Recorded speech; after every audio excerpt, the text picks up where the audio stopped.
Okay. Hi, everyone. Welcome. I'm Alan from King's Compounding. I'm here with Mehmood from Mood's Investment. Today, we're going to be discussing Meta. Now, before we start, I'd just like to give Mehmood an opportunity to introduce himself, his investment firm, and yeah, take it away, Mehmood. Sure. Hi, Alan. Thanks for having me. In fact, I just started this channel on YouTube where I talk a little bit about political economy, new investment ideas, and share my analysis. My educational background is in business administration. I also have a degree in law and society and political science from York University in Canada. My professional experience is in banking, finance, and investments. This is in UAE, obviously, where I grew up. This is before moving to Canada. I do have a lot of experience in investments because when I used to work for the bank, which is obviously one of the largest banks in UAE, I was catering to small and medium enterprises where I was on the lending side, where I used to analyze these businesses. On the investment side, obviously we used to sell investments, and also, I started working at a very early age. I think I was 23 something, back then. That's when I was introduced to investments and started investing in equities and fixed income instruments. I would say I have a lot of experience, in investing in stocks and bonds Very nice. for a very long time. Very nice. So another investor that I follow, the name is Jeremy Raper. Right. He also started his career as a credit analyst. So how do you think your background in, lending to small and medium enterprises, how does that shape your kind of investment, maybe approach or philosophy? Do you have like a bias towards like things you focus on? Well, yeah, obviously, I have learned a great deal over the years. The philosophy changes, right, with time. Initially I used to look for cigar butt kind of investments, which were undervalued, selling less than their book value. But this has evolved over time. Today, as we speak, I'm more focused on growth. I'm more focused on special situations. I think Jeremy also focuses in that area, like yourself. So, Yes. Yeah. so that's where the opportunities are. I think it's very niche. Not everybody understands it. So you obviously see a lot of arbitrage opportunities when it comes to liquidations, spin-offs, mergers and acquisitions. I think it's a very unique, it's a very niche area which is underpenetrated, and there lies a lot of opportunities for a lot of value investors, I would say. And I have been able to find some very good opportunities, and I have invested in quite a few, and have actually done well over the years. Yes. This is how it has actually changed from investing in undervalued stocks which were selling less than their book value, or less than their assets, to special situations today, which were previously considered as high risk. But if you do your calculation right, there's high probability of doing well in this area. Right. Correct. I think the approach that I have isn't just straight like value investing or deep value. It's more opportunistically driven. Like I don't want to put myself in a single basket. As long as I look at an opportunity and the risk reward is really attractive, and I think I'm paying less than what something is worth, I think that's like my form of value investing. So they can come from special situations. They can come from small cap stocks, large cap stocks. They can, yeah. Of course, some people say they only want to look at small caps or only look at. I'm just like wherever opportunities are, I'm open to it, and that's kind of my approach. So yeah, it's great to see that your philosophy is continuously changing and evolving to your new experiences and things that you learn. That's great. So yeah, today our main focus is on your stock pitch on Meta, Right. and yeah. So how this video is going to be structured is we're going to go over a high level overview of the Meta opportunity, and then I have some questions that I created after seeing your original Meta video, which we will have in the description section below Sure. for you guys who haven't looked at that video yet. So yeah, maybe go over the meta opportunity, investment opportunity with viewers who might not have watched the original video. Sure. So Meta, as we know, has actually been less popular today. Most of its shareholders and investors actually abandoning the stock, especially what we saw in 2022. That is because of massive buyback program that Meta had. Obviously, another reason was the less bullish guidance which was given by Meta in 2022. So the stock had actually fallen more than 70 to 75%, I guess. It was trading at about $370 per share, and then it fell to some less than $100 in 2022 itself, so within a year.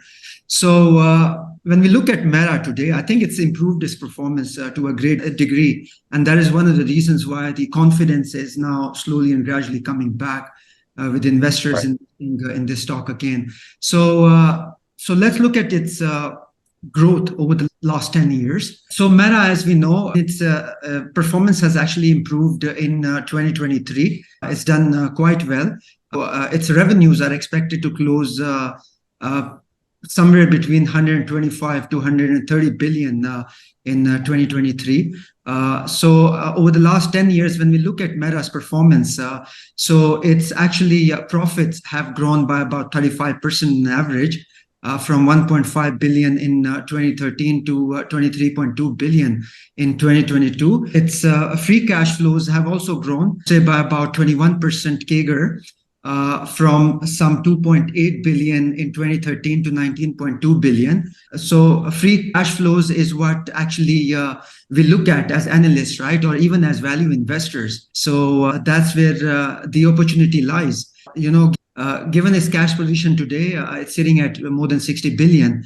So when we take all these cash flows, if I look at its average cash flows, the cash flows are somewhere around 19 billion. So when we discount them back using a very conservative, I would say, discount rate of 6%, it gives us a valuation or a fair value of $450 per share, which I think is pretty much reasonable and pretty much justified when we look at its growth potential and when we look at its growth over the last 10 years. Sorry, I was going to stop there real quick. You mentioned free cash flow of 19 billion. Yeah, it's around 19.2 billion today, right? Okay, and then, but if you're discounting from the future, like where do you think the free cash flow will grow to? Well, in the future, once they are discounted, I mean, it should be over $1 trillion for sure.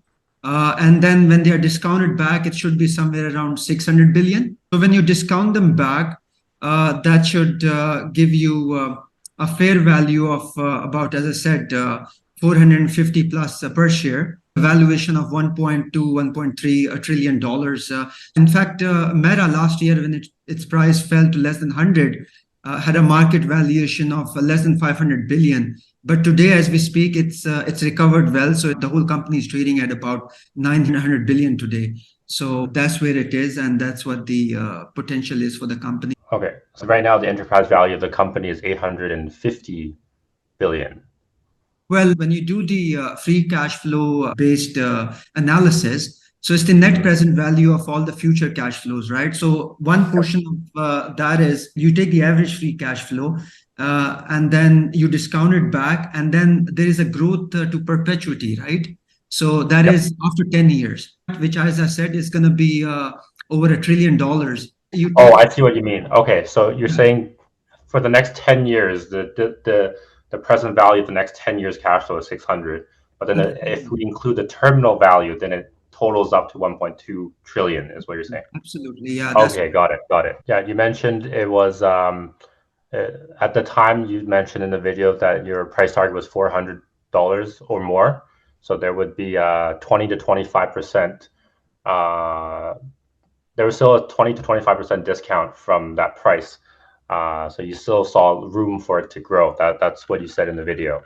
I don't recall exactly what you said in the article. Yeah. Was it Okay. along those lines? Yeah, so I wrote that article in April sometime. This valuation has actually improved. That is mainly because the company has bought back more shares in this third quarter. So, which is why, the valuation has actually gone up. Nice, nice. Yes, I definitely, as an investor, I definitely see that as good news Yeah, when they're buying back shares, because then we have more percentage of the pie, and then that increases the stock price over time. Yeah, absolutely. Now, this gives us a very decent margin of safety. When I wrote that article, so it had an upside of about 25%. But today, as we speak, I would say it has an upside of more than 40%. 40%. Okay. So your price target, sorry, correct me. What's your current price target now? It's more than 450, actually, somewhere between 450 to 480 dollars per share. Got it. Got it. Nice.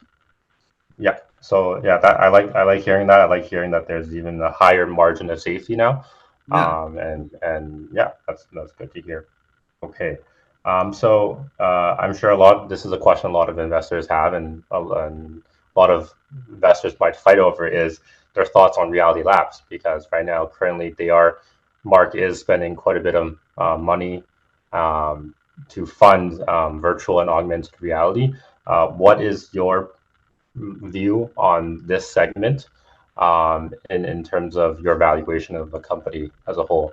So the company has been making a lot of investments in Reality Lab, which obviously was a concern for a lot of investors and shareholders. So far, I mean, it just contributes 2% of Meta's total revenues. But remember one thing, Meta is trying to build this whole metaverse, which is this whole ecosystem, combining the physical and digital world in an immersive manner, which could be accessed through virtual reality or augmented reality devices, through personalized computers or mobile phone headsets like Oculus. We know that it has made investments in Oculus, and now we are Yep. expecting the new Oculus to be launched, which is going to be Oculus 3, I guess, next year itself.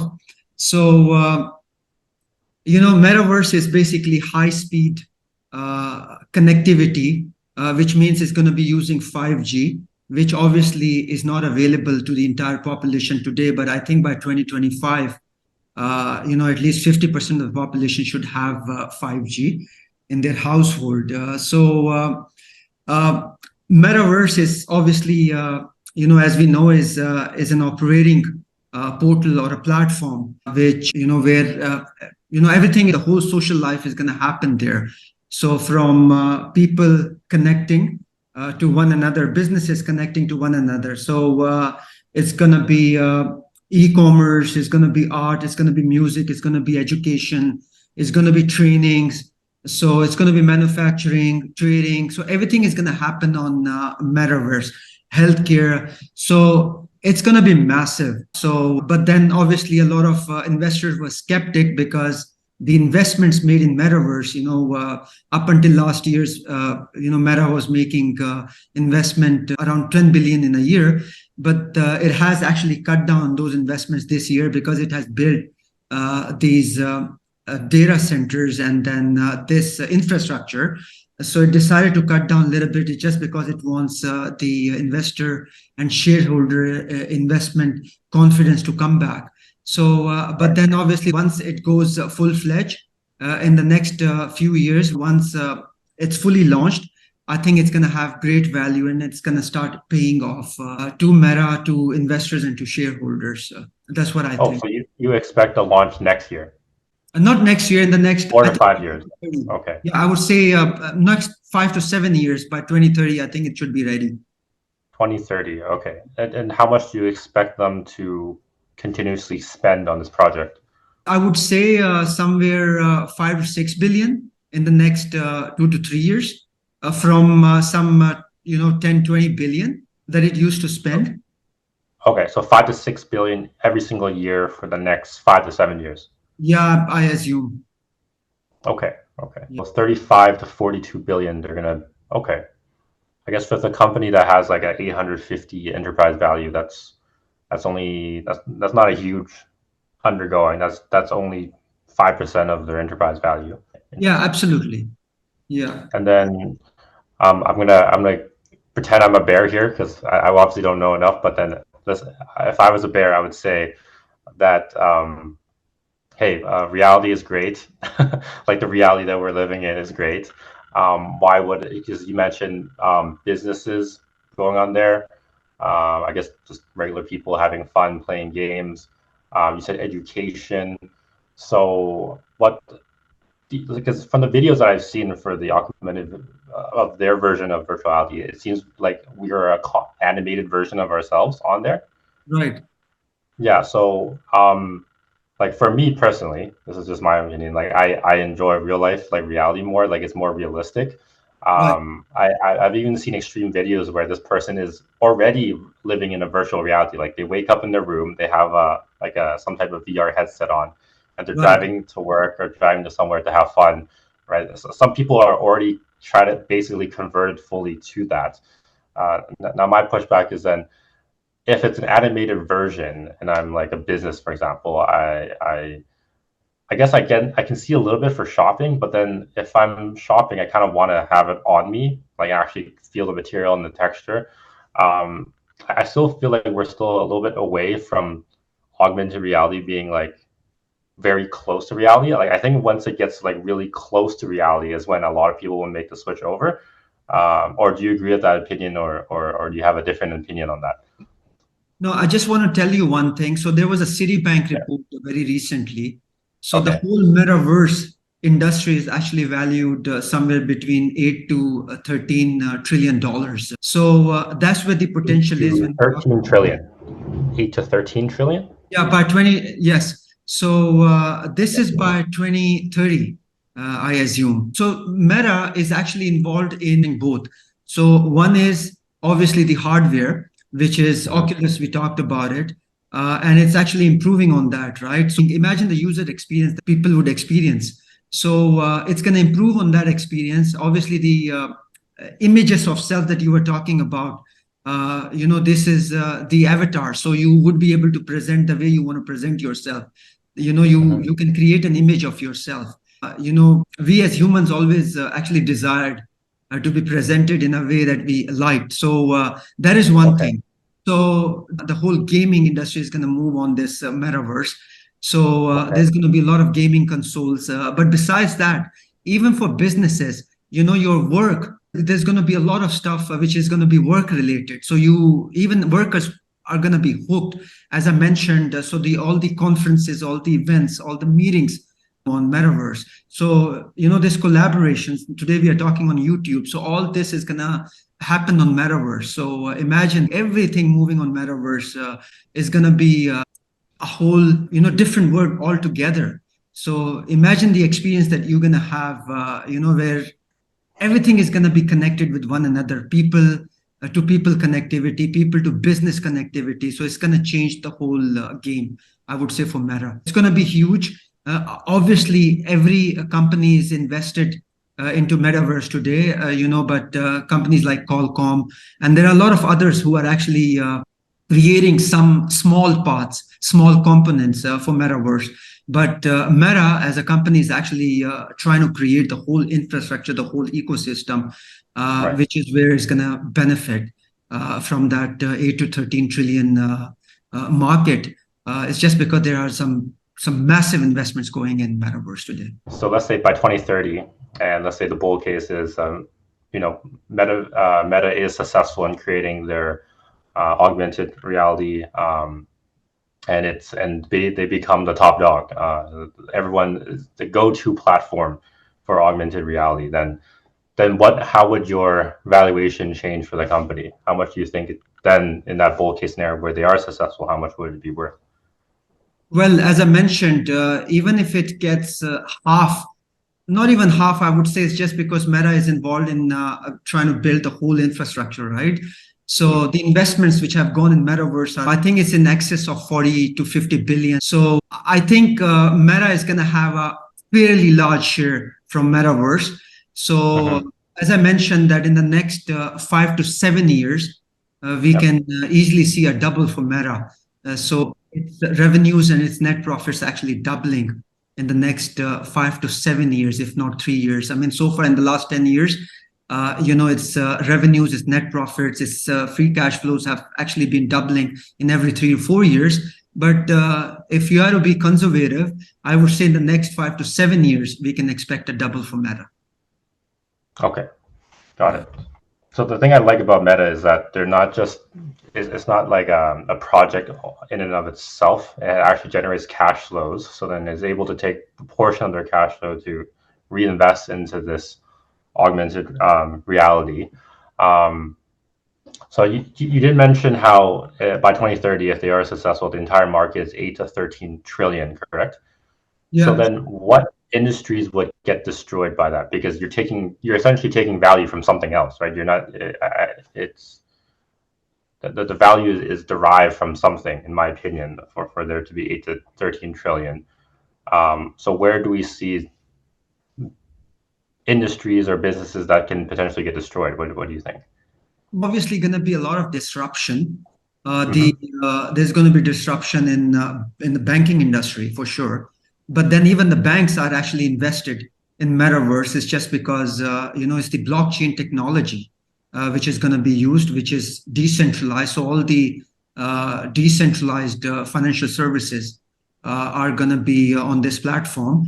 All the services would be provided through this platform. So obviously, there's going to be a lot of disruption, within the technological space, but it's going to complement, everything that's available today. But as I mentioned, I don't think it's going to destroy any industry, but obviously it's going to complement, and with every industry being invested in it, would benefit from it to some extent, I would say. Okay, nice.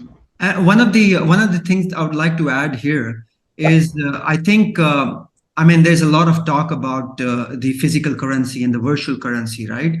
So I think as we move to this digitized world, I see the physical currency going away.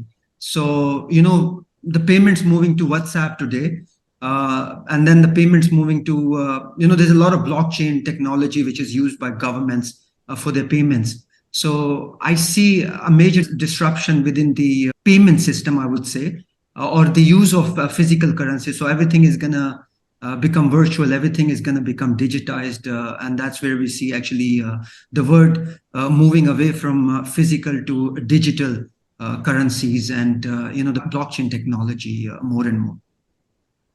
I see. I see. I personally don't know enough about cryptocurrencies. I've kind of just defaulted to Warren Buffett and Charlie Munger's opinion on Right. cryptocurrencies. So yeah, it's not something that I know enough to really have a meaningful discussion with you on. But I definitely that's an interesting perspective for sure. Is when things get more and more digital, I think it would yeah it could mean also that people are moving away from physical currencies. But the thing I like about physical currencies for me personally is that they're very stable. It doesn't fluctuate. Like I don't have to worry that when I have Canadian dollars or US dollars in the bank that they're going to go up and down 30%. So what I like right now is the stability part of it. Yeah, that's all I'll say about that. I don't personally really buy Warren Buffett's take on this. Now, Okay. I'll tell you why. So Okay. I have a background, as I mentioned, right? I've been in banking industry and I've seen it very closely. So, Mm-hmm. so the physical currencies are used to be backed by gold, even today, even though, Gold standard. gold Yeah. has been abandoned since the 1970s, right, by Nixon. So, but there's one thing about digital currencies, or the companies that are involved in blockchain technology. I mean, there's nothing wrong in investing in these companies today. So, and I'll tell you why. I mean, it's a new phenomenon. Obviously, we don't know much about the digital currency, how they can evolve, right, in future. So but blockchain technology, obviously it's a decentralized system. It's a system which cannot be rigged. It's a system which cannot be played with. It's a system which cannot be easily manipulated. So I would say that every biggest bank is invested, every government is invested in blockchain technology. So in fact, one of my analysis, I've mentioned this, there's nothing wrong in investing in companies that actually produce Bitcoin. And the reason why I say that, because, I'll give you one example. There's a company called Canaan, which is a Chinese-based company that produces Bitcoin. I mean, it's one of the largest producers of Bitcoin after, I think, Riot and a lot of other, Sorry, you mean mining Bitcoin? yes, a lot of other Mm. producers like Marathon in the US and in Canada, but what it does is also produces hardware. So it produces, it manufactures these CPUs, which are high-speed CPUs, and it produces these chips, which actually go in those CPUs. So there's nothing wrong in investing in these companies. What I'm trying to say is just because the technology that they're trying to build, it's not just the Bitcoin that they are producing. So the Uh-huh. technology that they're trying to build, the blockchain technology, is going to have value.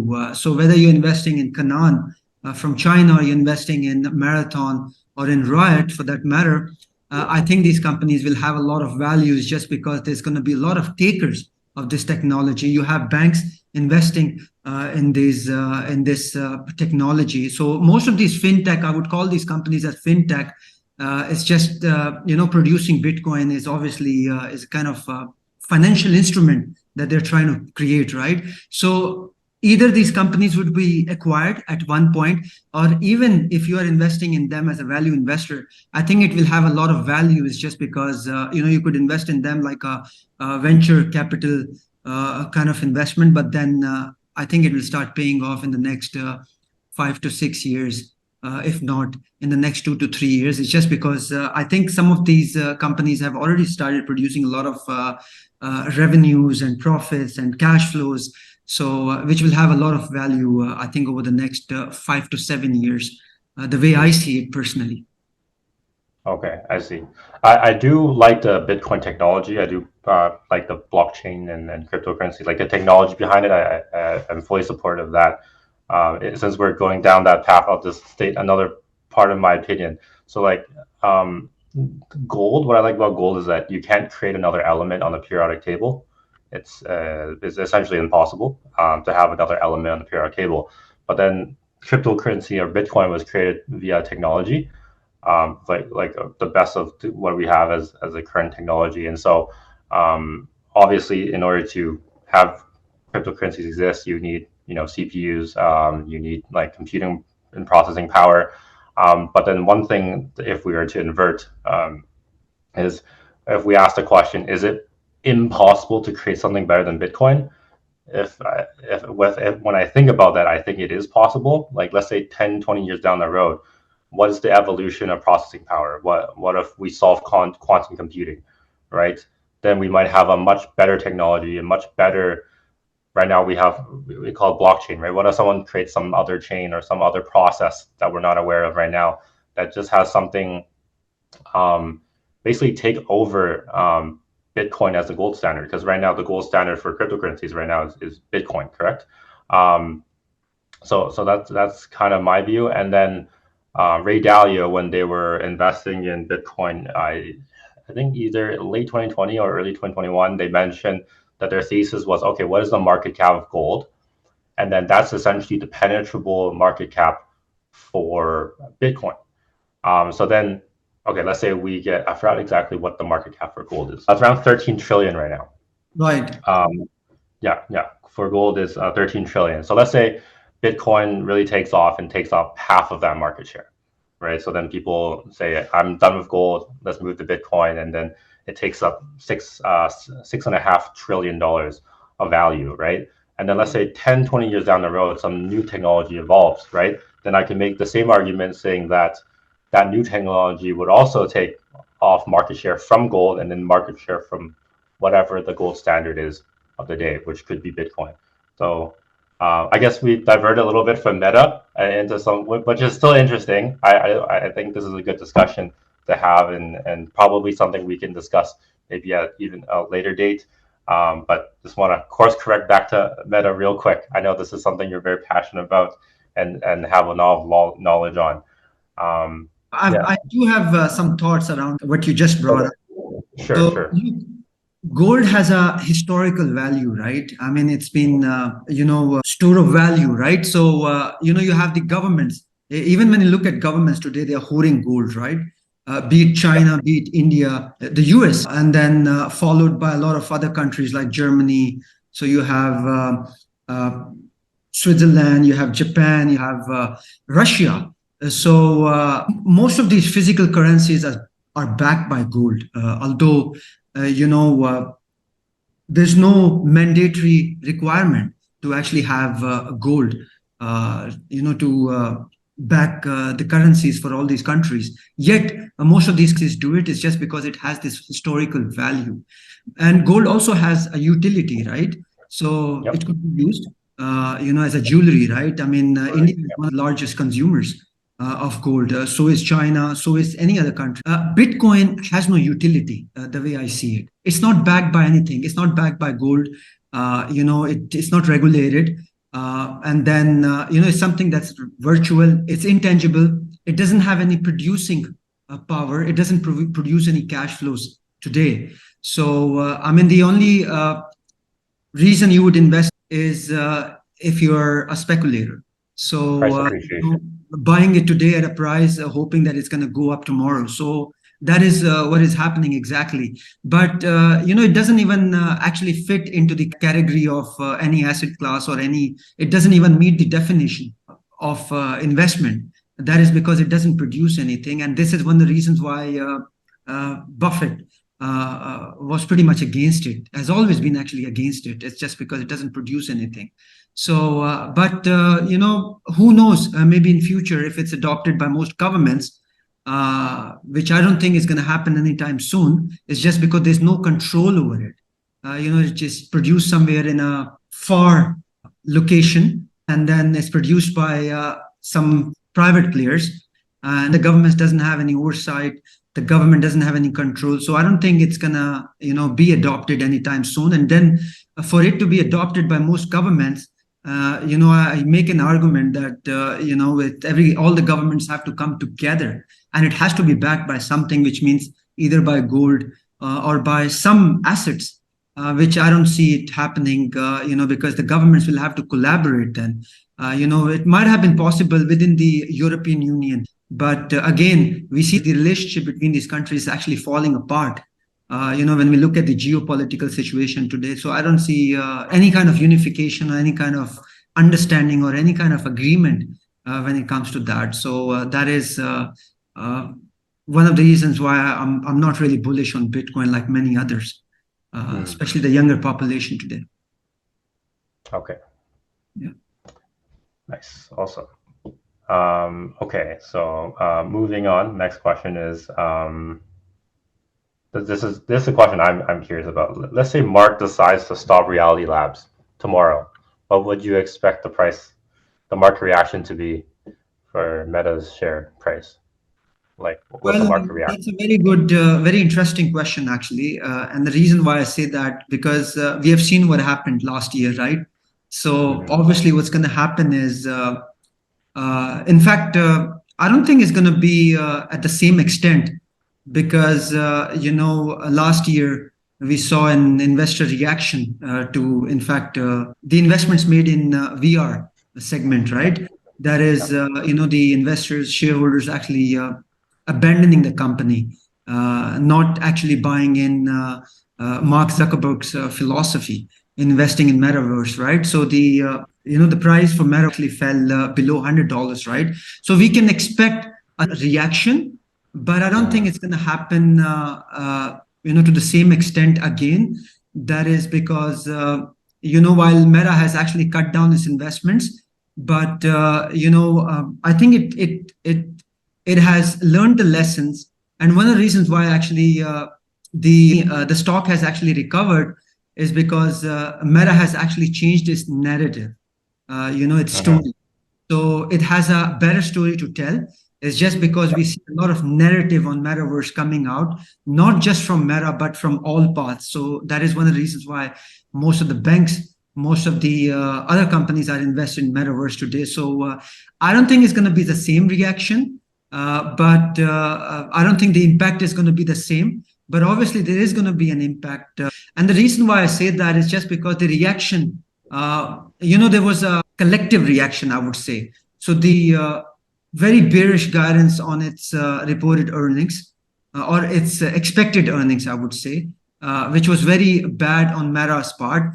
That was one thing because of the kind of reaction that we saw last year in 2022. The other reason for that kind of reaction was Meta buying back a massive number of shares. And then it didn't know what to do because, most of the investors and shareholders thought that it's buying back at a much higher price because the average price for all those buybacks were somewhere between $340 to $350. It was trading Yeah, at. yeah. The idea is they think that the stock is overvalued and they're buying into an overvalued price. So then that's destroying shareholder value. Absolutely. So the investors Is what thought they that. were thinking. Absolutely. The investors thought that it's paying higher price for all those buybacks. And then another reason for that was because Meta was also issuing stock options, right? Or Mhm. RSUs to its executives, which were not performance linked. Again, this was another concern for most investors and shareholders, which is why actually most of the investors started abandoning the stock. So, but then so Meta actually changed its narrative, I would say. It has a better story to tell today. It's just because it's cut down on all those investments. It's buying back at a better price today. Right. Then all this. It's cut down a lot of expenses. It's cut down its workforce. Structuring. Yeah. Yeah, so which is why we see an improvement in its performance. Okay. I just have a slightly different opinion from you. I think that there's two camps. Of course, back when the stock was at 100, all the way rising to 200, I think even at 200 is still severely undervalued, but 100 was really, really undervalued. Um, Too bad I didn't look into the name too deeply. But I guess we have the value investor camp and the growth investor camp. And I feel like the growth investor camp might be siding with you, whereas if they cut the augmented reality or virtual reality, then the share price might drop. But I think the value investor uh, camp, they only care about positive cash flows and doing it and only associating the company with everything positive. If Mark were to cut out the currently negative cash flow segment, the price might actually go up for the value investor crowd. That's where I would think.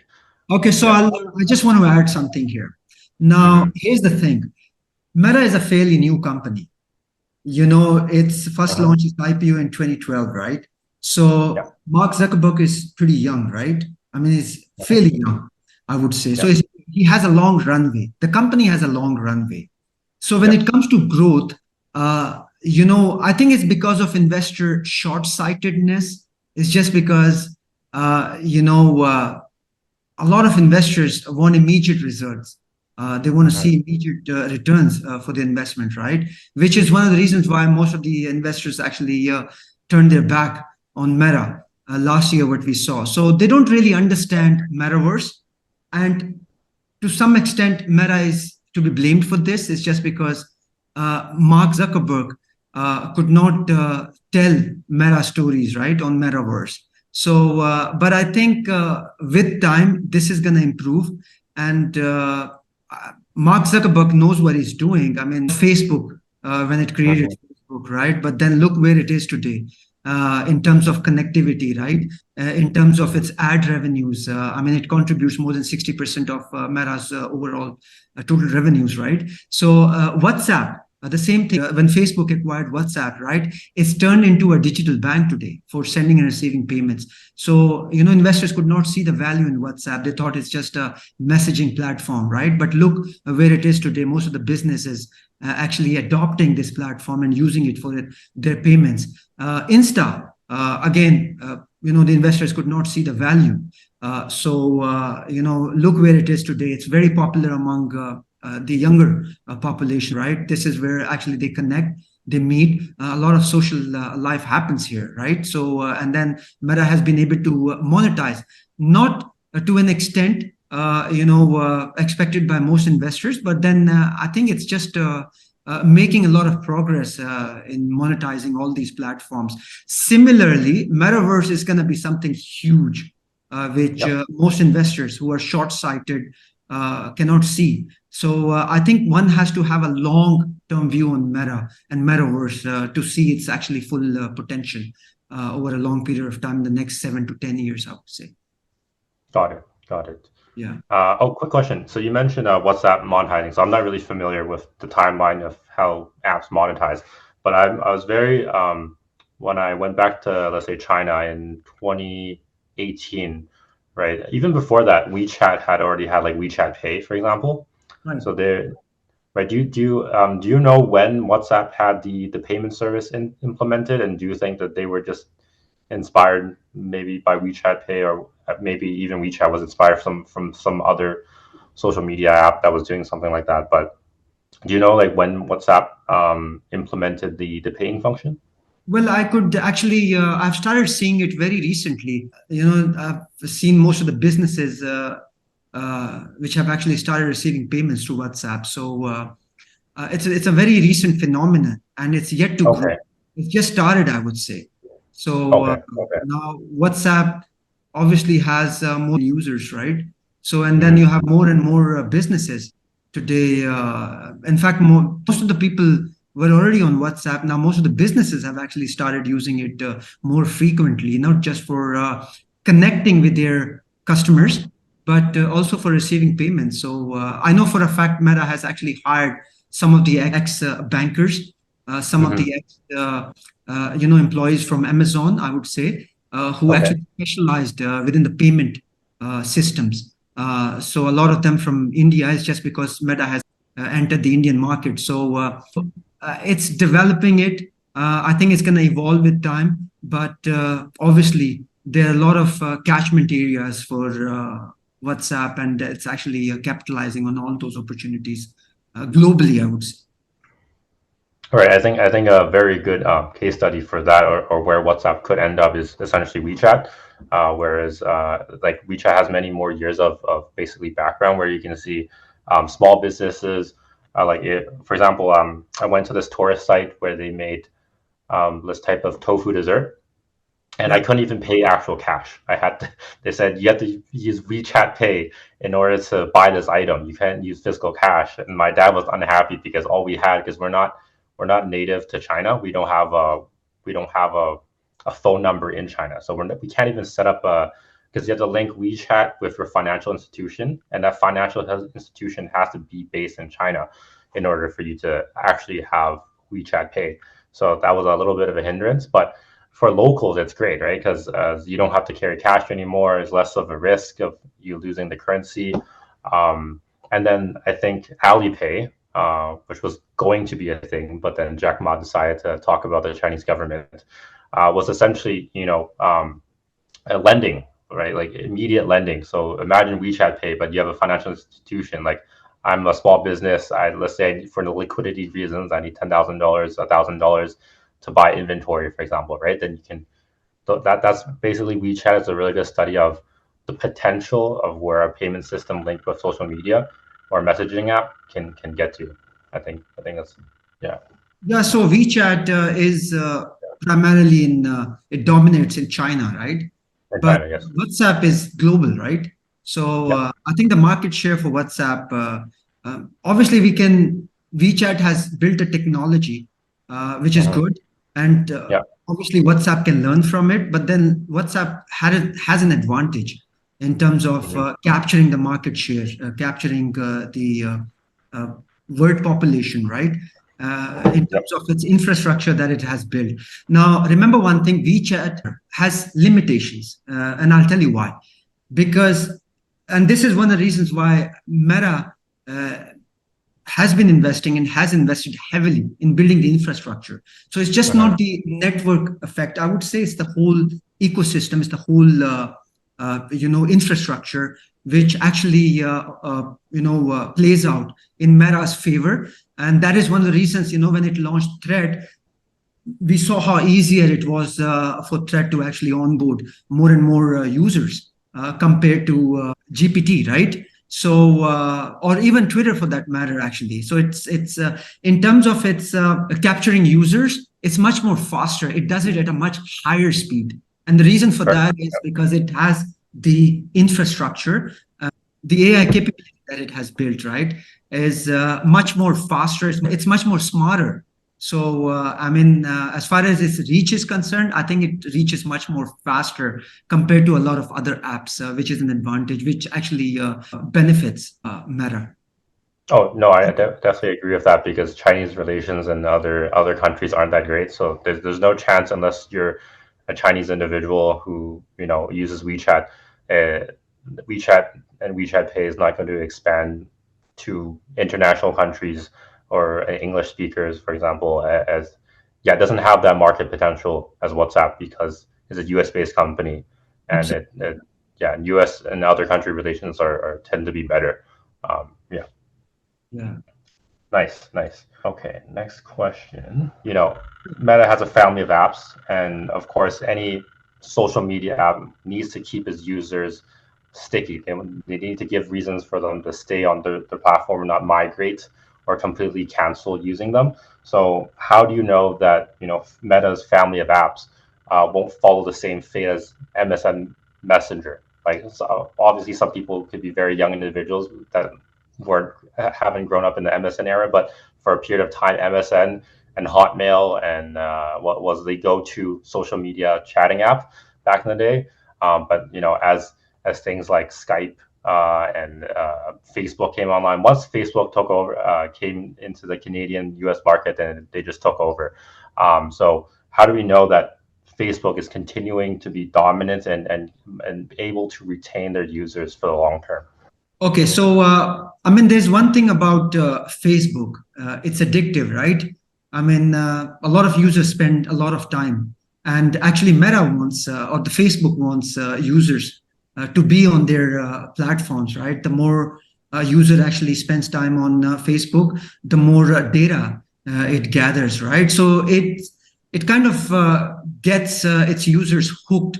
This is what MSN actually lacked big time, which is why it was actually stopped. And then, secondly, I talked about the infrastructure just now, right? So it doesn't just have the network effect, that is the connectivity, but it has the stickiness for all these users, being this whole infrastructure of WhatsApp, Messenger, Insta. So putting all together, it just keeps its users hooked all the time. And then, secondly, most importantly, through the ads that it tries to actually target, its users are pretty much relevant, is what actually keeps the users hooked. That is because that is exactly what the users are looking for most of the time. So, for example, if someone is looking for a product, for a particular product, the user will be able to see that particular product. And then, most likely, the user is going to go and buy that product. Which is what actually differentiates Facebook or its messenger from MSN. MSN actually became obsolete just because it wasn't creative enough, it wasn't innovative enough, it could not actually read its users' mind. It didn't have the relevant ads. So it was a combination of all these factors is why it went out of business. It was stopped. But then obviously it was, Microsoft actually bought Skype, right? Which actually replaced MSN, right? So Yeah. what I understand. So Facebook actually, when we talk about Facebook, the family of apps for Meta, is actually the whole infrastructure which has the ability to, predict the user behavior, which is a very big plus for Meta, because it actually reads the user's mind, which is what actually differentiates Meta from a lot of other platforms. Right, right. And I'll expand on that point from what my own personal observations are. So for a period of time, I actually thought that Instagram was better than Facebook, Right. mainly because of the content that's being built. So when on Instagram you upload your photos, you follow your friends who upload photos, you follow maybe some famous people to upload photos, right? Yeah. Now it might be hard on Facebook to connect with a celebrity, right? They might not want you to connect with them, but Instagram you can connect to basically anyone, and people actually want more followers. They want people to follow them because they can generate ad revenue. You put a sponsored post on your Instagram page, and you're famous, you can generate money. So in terms of stickiness, there's that stickiness because you create a public profile. You have your travel experiences, your food experiences, your personal pictures on one place. People don't want to migrate all those photos to somewhere else. It's more of a hassle, right? And then there's the network effect, which is if my friends are on this platform and we talk about things on this platform, I will just stick to this platform. That's what I see. So Obviously, that's a this yeah. is one of the reasons why actually Facebook bought Insta, right? Because it has I think that's a great move. That was a great move. Yeah. better images and better photo uploading in real time. And it's just, Facebook has been able to do this just because I keep mentioning this whole system that they have created, right? Which is what Mhm. brings in stickiness. So it's just not one thing. The payment system now through WhatsApp, right? It's a combination of everything, which actually complement one another, which is why it's able to keep its users hooked. Right. And then another thing to talk about is adaptability, right? So what MSN didn't do is adapt, right? So let's say Facebook came out, right? They could have easily added a function where people could have their profile or make it more their account more personable, right? But Facebook was more personable and they didn't add that feature in. What's great about Instagram is once TikTok and stories became more of a thing, they added their own. Instagram is called stories, right? I can't remember what the exact terms are. Yeah, but they added that feature in to kind of combat TikTok, right? So short form content was integrated, right? So they're constantly, if they see that they don't have or they lack of functionality that another competing app has, they will immediately adopt it. So they're constantly adapting. That's great. So that's what I see. That's good. Absolutely. Okay. Okay. The next one is more of a technical question.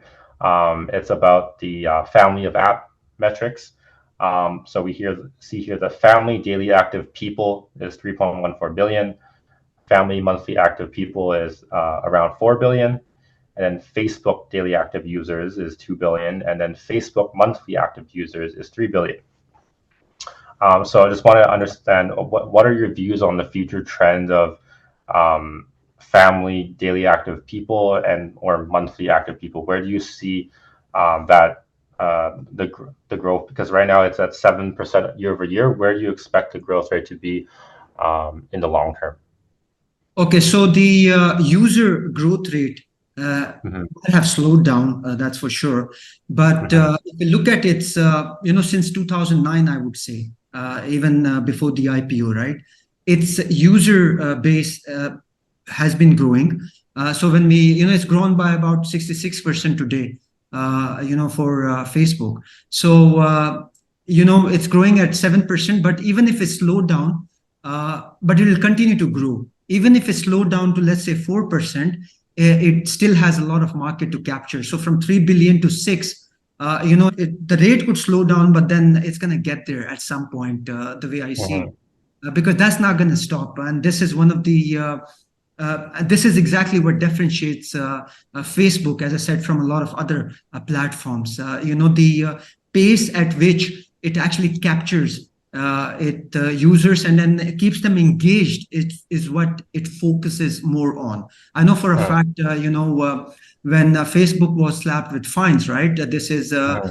during their, during the 2016 election 2016. because of their Hmm. involvement in the political campaigns for the Republican Party, right? So, Facebook remained quiet for a while. It's just because, Mark Zuckerberg had decided that it's going to focus more on, engaging users more with the news. So basically tied up with a lot of, you know, uh, what do you call the news platforms, right? To Yep. keep them engaged. But then that wasn't too exciting. It remained there for a while. Its revenues had actually dropped, which is when, again, the investors actually started abandoning. But then it came back very strongly. And now, again, when we look at its social graph, right, which is more engaging for its users. So it has the ability to actually hook its users with coming up with very interesting content, I would say, which is more engaging for its users. That is because it has the ability to read its users' mind. The AI capability is amazing, Yep. I would say, or at Facebook, which keeps actually its users keep them coming back again and again. So it Right. loses its touch, but it has the ability to come back. And it knows, because it has the predictive, AI capability, which is what keeps its users hooked. And because there's a network effect, right? Because the users are connected, and this is how Mark Zuckerberg actually started off with his Facebook. It has an amazing ability to connect people, to connect communities. So, which is what Mhm. the creates a lot of stickiness among its users. So I think the pace at which its users are growing might have actually dropped a little bit, but even if it continues to grow at 4%, not at Mhm. 7%, yet it's going to get there. It's going to grow from 3 to 6 and then 6 to 8, the way I see it, without any problems. It's just because of the Got it. infrastructure, as I mentioned, it has built, right? Yeah, and then touch a bit about like the predictive stuff. I remember like I was messaging my friend about gas or something, right? And then I was going through Instagram and suddenly I get an ad from Chevron. um, yeah, and then so I think this is a little bit sidetracked, but when I watch YouTube, for example, and those sometimes I create new accounts on purpose because I find that I keep watching the same things that get pushed onto me. So I'll start off with initially, let's say, for example, I started watching investing videos, right? Right. Um, and then it would push investing videos onto me. But sometimes I purposely start a new account because I'm starting from a clean slate, right? Because I like to explore, I like to look at architectural videos, I look at cars. I have a broader array of interests. I find that sometimes the predictive ability, sometimes, as I said, it pushes things that they know you like, right? So that they capture your attention, right? But then for a user perspective, in terms of expanding your horizon and stuff like that, that can be limiting. So just this is not investment or anything, but like just make sure sometimes, hey, you can hit a reset button and start a new account so that you get to explore different areas because that is a limiting function as they know exactly what you like, what your interests are, and can push content or ads that they know that you're going to receive well. Sometimes that can narrow your focus too much. Um, yeah. Absolutely. Let me give you one Yeah. example. So, Meta creates both, right? Hardware and software. So we Yeah. know that Meta is trying to come up with this Meta watch, right? And then, recently was trying to buy the fitness app, which was, I guess, which was actually stopped by the lawmakers in the US, right? Okay. So, I think Meta was also fined several times by FTC in the US, right?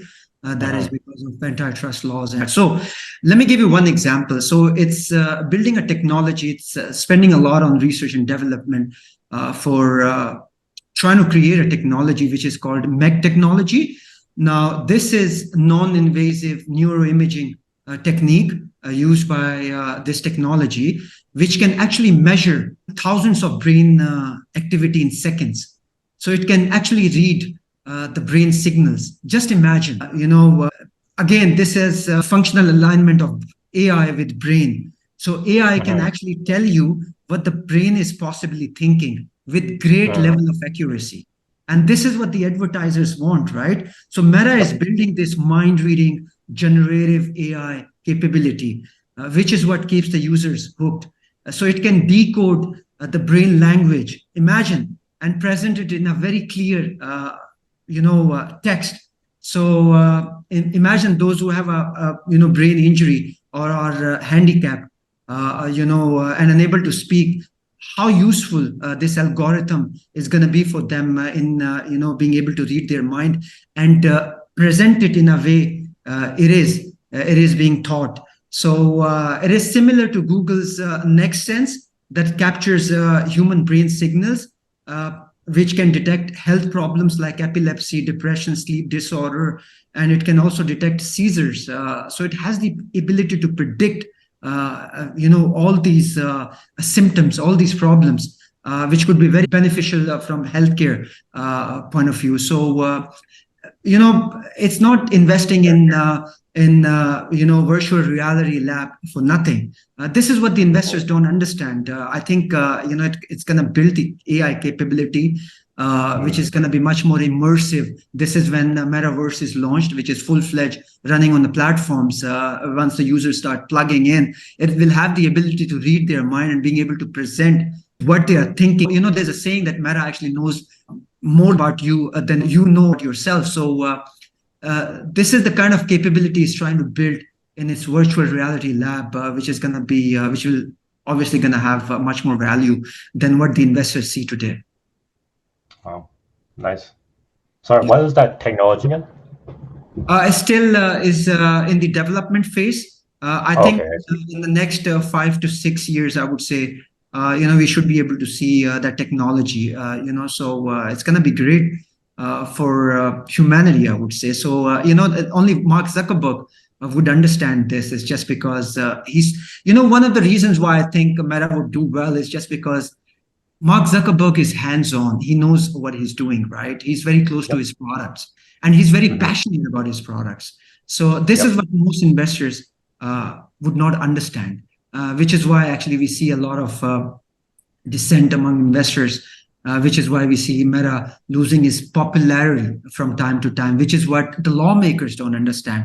I mean, this is Hmm. what Steve Jobs had, right? I mean, even Steve Jobs was misunderstood in his own company, which is why he was fired, right?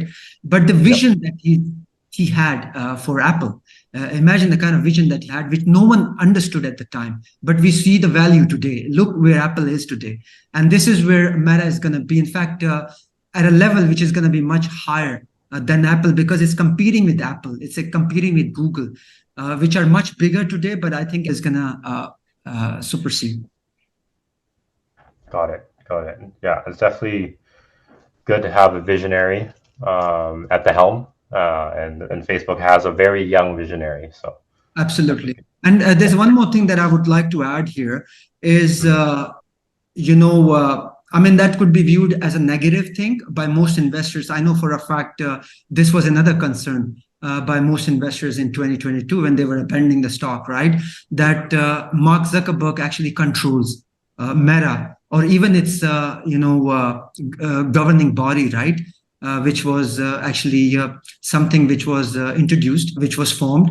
That is because of the pressure from lawmakers, politicians in the US. This is after the 2016 election fiasco, right? But that could be a good thing and also a bad thing at the same time. But I think it's going to be a good thing for Meta, is just because it all plays out in Meta's interest. It's just because the interest of Meta is pretty much aligned. Mark Zuckerberg is one of the major shareholders, and that is why he kind of controls, right, everything, the governing body, because he's at the helm, right? He actually scrutinizes all the content that is created on his platforms, which is how it regulates itself, right? But then Hmm. he's very passionate. He's one of the major shareholders. His interests are pretty much aligned with other shareholders. When he's buying back shares, he gets affected, which is why actually he's been able to come back so strongly, and the stock has recovered. It's just because he's immediate to react. I mean, it gives him the power to actually react to market consequences, right? Which should be a plus for a lot of investors, but they don't see it this way, unfortunately. So Hmm. they think that there's too much of control, which is what they did to Steve Jobs back then in Apple, right? Which is why Yep. actually he lost his job. So Yep. it's just because short-sightedness of investors. They can't see the real value, a long-term value, I would say. They don't understand where Meta is going with all these investments right today. They Hmm. don't understand why Mark Zuckerberg is so passionate about his company. Look, Mark Zuckerberg had a choice actually to sell Facebook, but he didn't do so, and Yep. he's acquiring more and more platforms. He's investing in Meta. It's just because he wants to stay here. He's passionate Hmm. about Meta. He wants to build it. He wants to build devices. He's innovative. He's creative. And the AI capability that it has built, which is more immersive, which will have more value for users, and the users will be able to see this. I think in the next 5 to 6 years, once this whole metaverse is launched. Got it. So next question I have is, I feel like I love Facebook's acquisition of Instagram because they can target a younger audience at the time. So I feel that a good strategy for Facebook is a continuous acquisition and businesses that could potentially threaten Facebook's dominance. Are you aware of any other social media apps that are kind of like up and coming that Facebook would be interested in acquiring? Yes, Facebook intended to acquire Within, right? Which was a deal which was stopped by FTC, right? And the deal that I was talking about. But look, that's the problem faced by most of the other conglomerates, right? Google actually grows through acquisitions. Apple grows through acquisitions. There's no problem with that. There's no harm in growing Hmm. through acquisitions. Once you start hoarding so much of cash, then obviously you have to put it to best use, which can't be better than acquiring new platforms, right? I mean, some of the platforms that I could think of could be Patreon, which is a crowdfunding platform which kind of raises Hmm. funds and then pays uh, That's a good artists, idea. Yeah. Patreon. journalists. Yeah. That could be one of the platforms because I think it has more than 2 million active users or the usage per month. Another platform that I could think of is Groupon, which obviously, is it sells promotional uh, items, right? It Yep. sells traveling. And services as well. Yeah. Yeah, so it has acquired a lot of customers over a long period of time, right? That's another platform that I can think of, which could be very beneficial for Facebook. That is because it has Insta, which actually promotes these traveling, I would say, and then it has this Facebook, which kind of engages its users related to all the social activity, right? So Yeah. Groupon could be a very great platform for actually Facebook to acquire, the way I see it. Interesting. Interesting. So not exactly just social media apps, but um, potentially horizontally integrated companies because they're Absolutely. not in the same business as social media, but then they offer, well, Patreon is crowdfunding, and then Groupon is giving special deals for products and services in your local area. So yeah, definitely that's something I didn't think of, and yeah, that's a good idea. Um, and then the question I had leading to this is given Meta's size right now, right? Obviously, they were smaller when they bought Instagram, but now given their size, and you said that antitrust, they didn't allow them to buy. Sorry, starts with a W. What's the name of that company again? That was blocked, the acquisition. Yeah, I think that was Within. And then yeah, so do you think that in the future, if they were to continue want to buy an up and coming social media app based off of this precedence, do you think it'll be hard for them to do so? I don't think it's going to be hard. Look, as long as the companies agree between themselves, right? So Yeah. you have an acquirer and then you have an acquiree, right?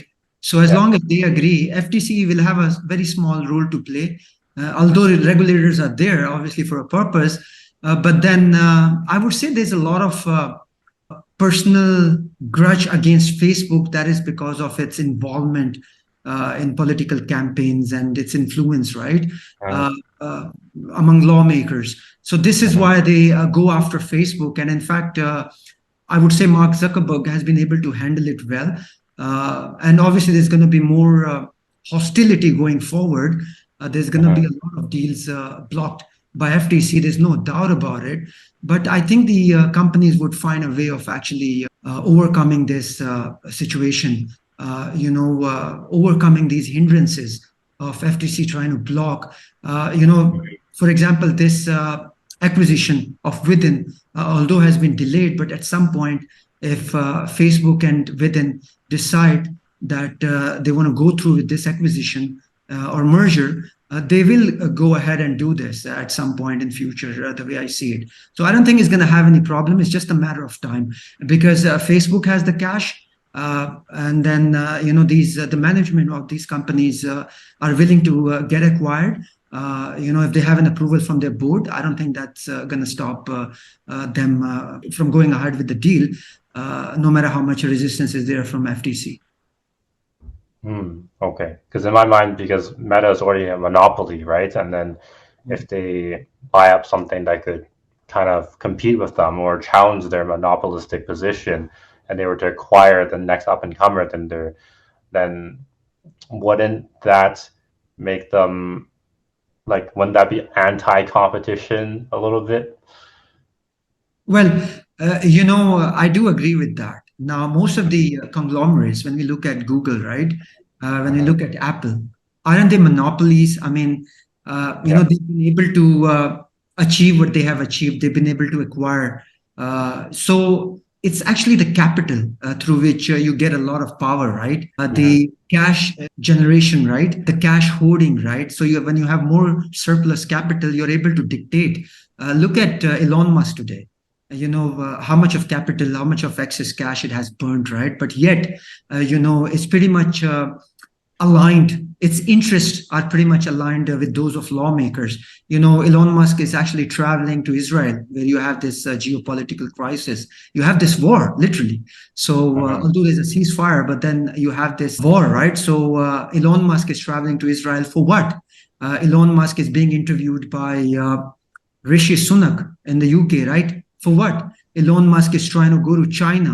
So, it's just because of the power it has, right? It's because of the platform, which is Twitter. Twitter was another culprit, during the 2016 election. And that is one of the reasons why Jack Dorsey actually had to step down, just because he didn't want to suspend Trump's account. Now, obviously, there's a lot of literature around this, right? There's a lot of evidence. Hmm. So did Facebook.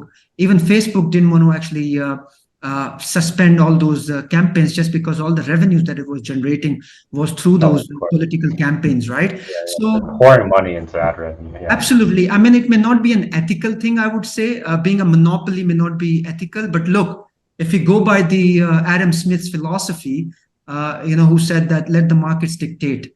So this is Yep. what the free economy is, right? So, Hmm. so then why do you have these regulators, and why do you need them in the first place to try and regulate when it's all about free economy? Now, US is a capitalistic society, right? It's a capitalistic economy, right?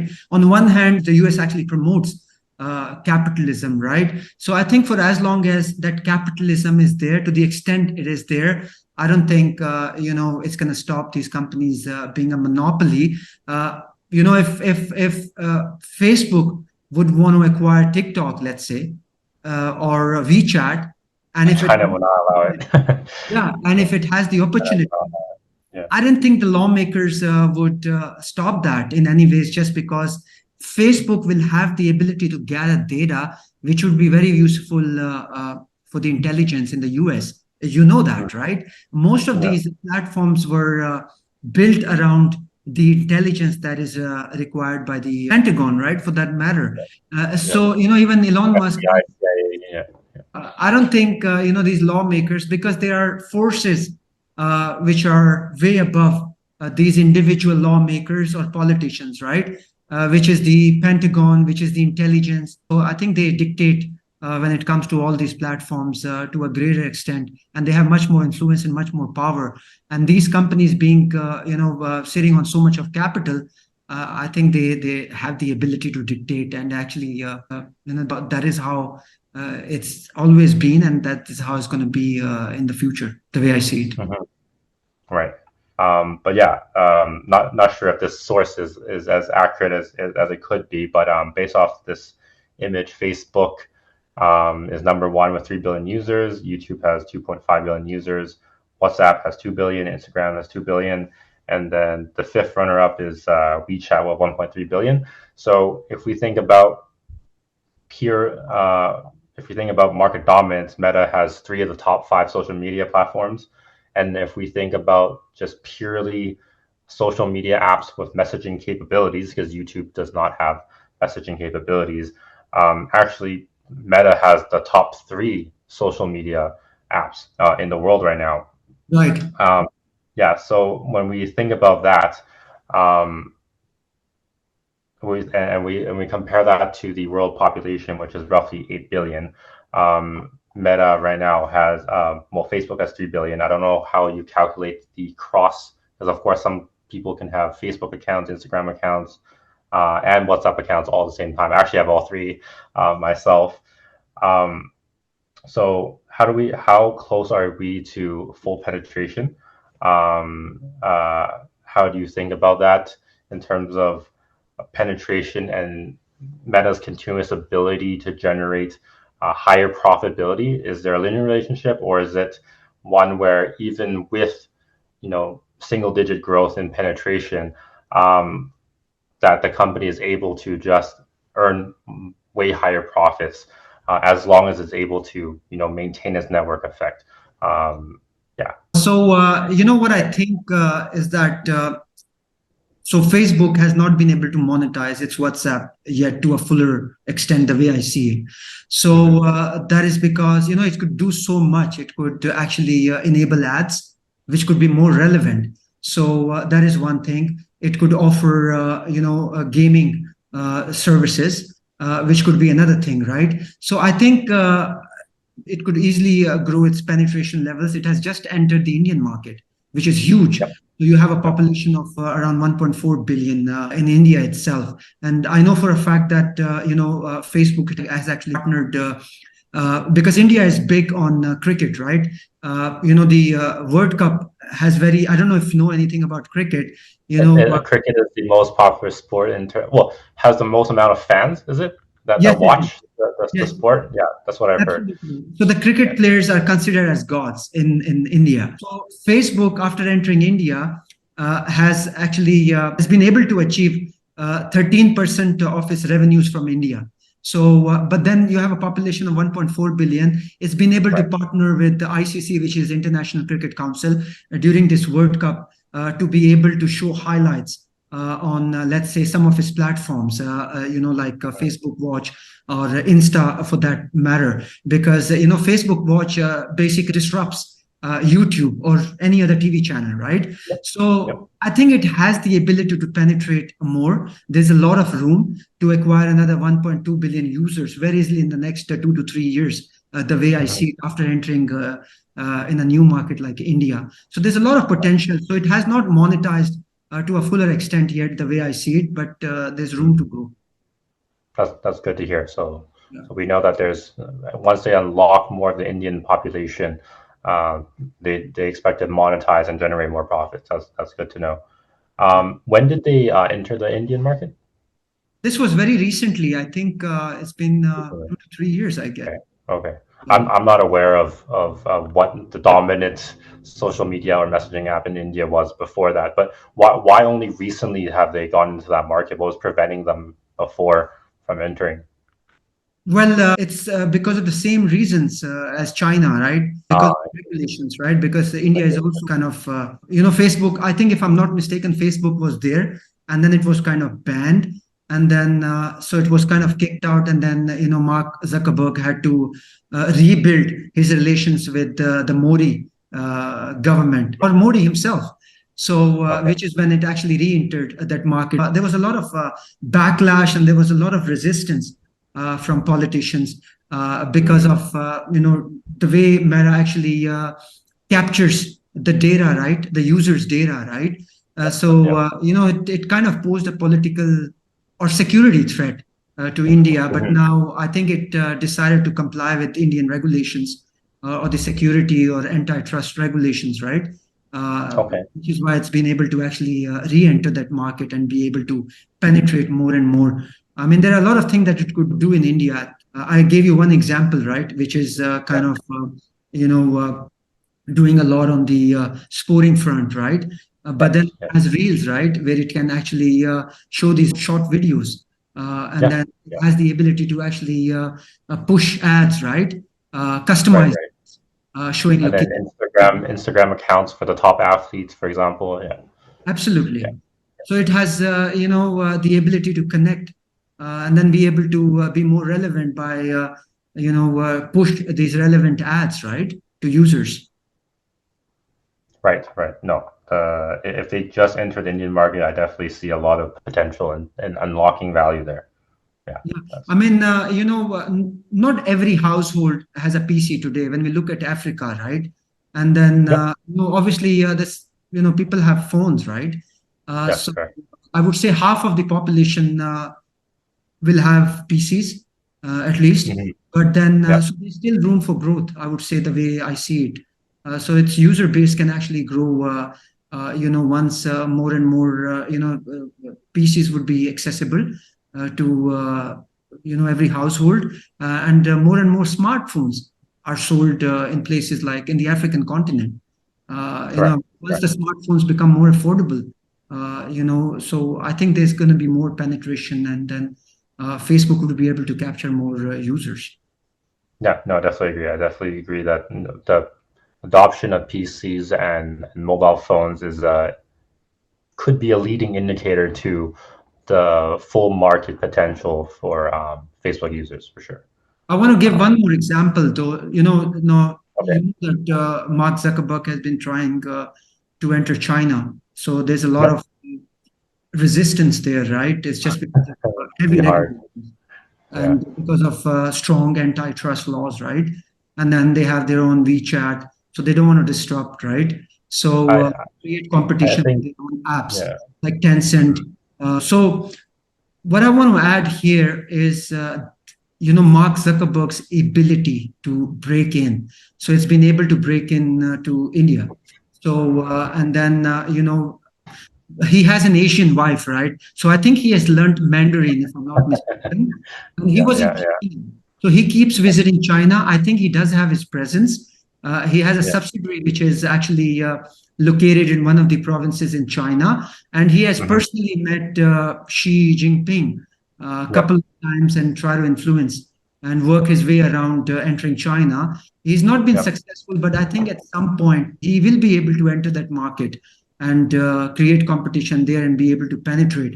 The way I see it is just because, as I mentioned, right, he's made up of a different gene. The way I see it, Oh, he is. Yeah, he's yeah. very persuasive. He's persistent, and he's actually learned it the hard way. And look how he has dealt with the anti-trust lawsuits brought against him. He's been able to come out of all this, yet been able to actually go through a period of downtrend, and then has been able to actually recover. That is all because of his resilience, the way I see it.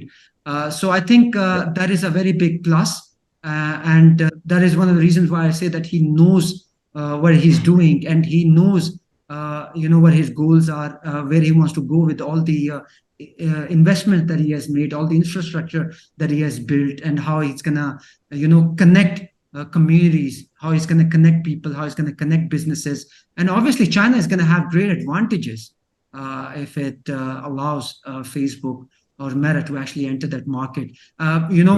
One of the reasons why there is a lot of backlash, just because I think Meta at some point has been able to share the user data with advertisers, and advertisers trying to target the Chinese market, right? The Chinese Hmm. users. But I think, Meta has learned it the hard way. Will Hmm. try and comply with all the regulations. Once it does that, I think it's going to be easier to enter that market. I don't think that's going to be difficult. It's been able to enter India despite of all Hmm. the resistance.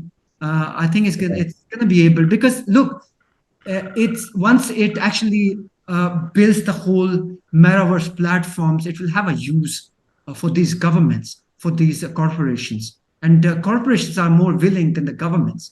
And I know for a fact, we know that there's a lot of Hmm. influence over governments from these corporations, because the ruling corporate elites actually influences the governments to a greater extent, right? So I think once, Not exactly in China, well, because we see what happened to Jack Ma, right? So, I know that. uh, I do yeah. understand that. But look, Jack Ma is, in fact, trying to make an entry. It's just because look where Alibaba is today. Look Yep. how much of value it's lost, right? I was Hmm. reading an article that he tried to speak to the executives of Alibaba, because he's still a major shareholder, if I'm not mistaken. He's not sold his shares yet, Hmm. although he's Hmm. actually isolated himself. But he kind of nudged the top executives. He kind of, there's a little bit of pushback in terms of, telling them as to where Alibaba was and where it is today in terms of its market valuation, right? So, Hmm. and then in terms of its not being competitive enough, compared to Amazon and all the other these big players, right? So he's trying to make a comeback. The way I see it, I don't know if he's going to come back, but obviously he's going to be needed at some point in Alibaba, which is a similar story to Apple, the way I see it. When Steve Jobs was kind of, fired, and then he went and created another technology, these computers, right, which were very Mm. fascinating. The software that it had built, and then Apple had to actually buy that company, and then Steve Jobs had to come back. I don't know if it's going to be a similar story for Jack Ma, but I would say most of these big conglomerates are required by the state, because if these would do well, only then China would be able to compete. I know for a fact that capitalism is kind of controlled, but they have adopted, they have embraced it. Yeah. But who knows? In near future. You have a lot of points. Let me get through some of them first. Yeah, A lot of points. So the first one is yes, I agree. Bark is two yeah, really good words to describe it, is persistent and focused. yeah. He definitely shows a hunger to improve and to get better. And when he sees an opportunity, he holds on to it, right? So that's That's definitely really good. Um, and then right now, though, I feel that I never say never, right? Of course, China can eventually open up, right? That they were very secluded back then, right? But now they've opened up gradually, but I think it will take time. Currently, right. I think U.S.-China relations are at all-time high. One because of COVID, and another because of the current AI war, right? Semiconductor war that's going on. China and U.S. both want to be the top dogs in terms of AI Right. development. So I think it will never say never, right? It could happen, but then I don't think it's anything near term where Facebook can enter, right? Because if Facebook can enter, then can Google enter, right? Google will want to enter if Facebook can enter, right? And I think it boils down to Chinese secrets, right? So right now, recent news is Chinese officials cannot use Apple phones. So Apple-based phones, just in case the FBI or CIA or whatever intelligence agency in the U.S. is Apple able to tap into some Chinese secrets. Um, so yeah, that's that perspective. And then Jack Ma, I feel that Jack Ma is persistent, but in terms of technical skill technical skill in terms of computer science is not as good as Mark. In terms of artistry and being an artist, because that's what I think Steve Jobs in a way is, right? So a lot of people who code or make websites or build apps, they focus on the technicals. Right. I think Steve Jobs was revolutionary in his artistic perspective, and said that you need to focus on the user experience. I think that was Steve Jobs' biggest contribution. Right. So yeah, Jack Ma, I think his biggest thing is persistence, right? So he applied to KFC. What they were hiring 30 something people, 40 something people. He was the only one that didn't get hired, right? Right. So Jack Ma never gives up, right? He applied to Harvard 10 times. So I think Jack Ma is a very persistent individual, but in terms of actual talent and skill, I'm not sure he's really up there. But good for him for creating the value that he has created, and creating an enterprise as successful as Alibaba. Despite where the price is right now, I still think AliExpress or Alibaba as a company is definitely a very good corporation, fine corporation. Absolutely. Yeah. I mean, Yeah. for the time being, I know Meta has actually stopped thinking about setting up its data centers in China, but Mhm. they've been pushing hard. Not just Meta, actually, it's Google. I think Google already has a presence there, but everything boils down to compliance, right? They have to comply. They Yeah. have to go to the local laws, right? So, and then, as I said, right, these most of these platforms are used by the intelligence agencies, right, which is the biggest fear. But look, because of the war situation that's going on in the Middle East, right? So China seems to be an important player here, and which is why actually, although there was protectionism in between when Trump was in power, he kind of had introduced these tariffs, right? But Yep. now with the Biden administration, and because of Russia, trying to get ahead, and then with the situation in the Middle East, so I think the US is trying to collaborate with China, and then with Xi Jinping actually visiting the US very recently is another sign that there's more collaboration which is needed, which is why most of these corporations, like be it Meta or Google, At some point, I think China will understand this, the US will understand this, as long as they operate within their boundaries and they don't violate the antitrust laws or the privacy Yeah. regulations. Then I think I don't see anything stopping Meta or Google, for that matter, in entering those markets. Okay. Okay. Well, the current landscape is who wants to be the top dog, right? And China and the US both want to be the top dog. Absolutely. So I understand why they're so sensitive about potentially leaking information from either side. So banning of Huawei phones and banning of iPhones, right, on either side, it makes sense because they want to get to the podium. So yeah, I think I have one or two more questions. So Yeah, go ahead, no problem. yeah, so yeah. So my concern is like after 5 to 10 years, right, and we have a double, right, and then um, free cash flow continues to grow at the current pace. But then what about the next 5 years, right? After that, because right now we're 3 billion. Let's say, let's make a fictitious number up. Let's say currently PC users slash mobile users with overlap is around 4 billion users, which is half the current world population, right? So they're kind of like 75% penetrated. So let's say they continue to grow for the next 5 years at some single digit rate, and they're able to get to, let's say, 3.5 billion to 4 billion users. Um, do we think that after they double, will they be able to maintain their 20 times PE or EBIT?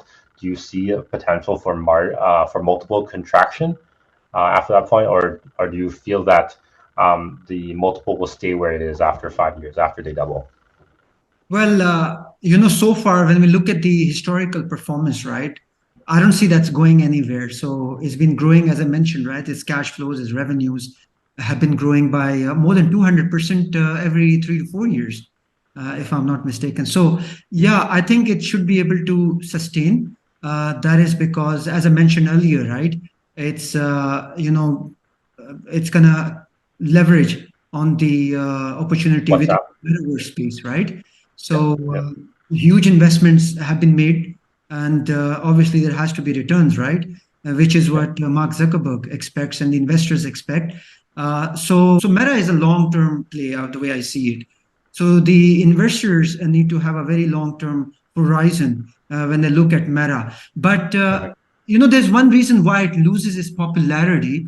That is because of the backlash from a lot of politicians, going after Meta from time to time. It's just because of its AI capabilities. That is Mhm. because of its predictive capabilities. That is because of its user influence and manipulation, what we saw during that 2016 campaign, right? So it kind of threatens most of the lawmakers, which is why we see a lot of negative narrative coming out of the mainstream media. But I don't see its growth story or the growth trajectory going anywhere because, as I said, it has the ability to bounce back.